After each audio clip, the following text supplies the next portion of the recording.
شیخ ادریس صاحب په هغه کلمه باندې قتل شو، وفات شو، شهید شو چې د عاصم منیر لپاره به چاته یو کلمه ویلې کړه.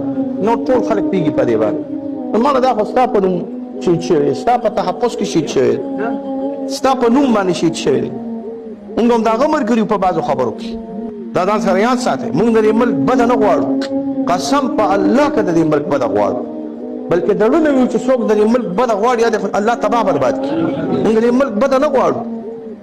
دا ملک نه موږ امریکې ته سپارو، نه رانه امریکا اخیستلي شو نه ورته سپارو، نه رانه هندوستان اخیستلي شو نه ورته سپارو، نه رانه اسرائیل او د اسرائیل ایجنټان اخیستلي شو نه ورته سپارو، نه رانه روس اخیستلي شو نه ورته سپارو. قسم په الله باندې قسم درته خورم، هېڅ ضرورت نشته د قسمونو، خو قسم درته خورم چې دا ادارې به د دې ملک په قربانۍ کې نه وروسته ویله، او دا د عوامي خلک او دا محبین د اسلام به انشاءالله د دې ملک او د اسلام د تحفظ لپاره په اول شب کې جنګېږي انشاءالله. مونږ پې دغه هم نه الو، څه وایي تنخواګانې هم نه الو.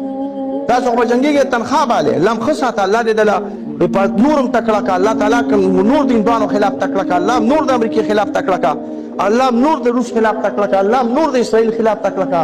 مونږ تاسو به جنګېږئ خو تنخوا به مونږ به جنګېږو تاسو نه مخکې، تنخوا به هم نه غواړو. یاد سات چې مونږ نه غواړو تنخوا نه، بیا خو داسې عالم د هغه حفاظت ذمهواري خو تا ته ده که نه، څوکیداره تا ته خو دا حق دی که نه. څوکیداره ته خو د دې ملک څوکیدار راغلی، ته خو دا څوکیداري چاله ورکویم نه.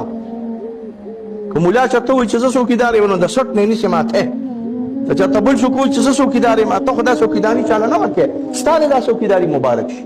خو څوکیداري خو په سمه طریقه باندې وکړه که نه، څوکیداري خو ښه په تکړه طریقې باندې وکړو. د مونږ سره دعا وي چې الله دې دې څوکیدارۍ کې په خیر باندې وساته. بس زموږ یو مطالبه ده، خبرې ډېرې نه کوو. د مولانا ادریس صاحب د شیخ ادریس صاحب قاتلان دې ګرفتار شي.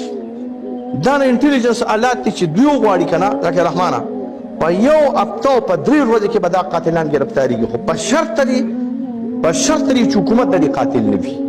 دا ځان سره یاد ساته، که چېرته حکومت یې قاتل وي بیا ګیله د چا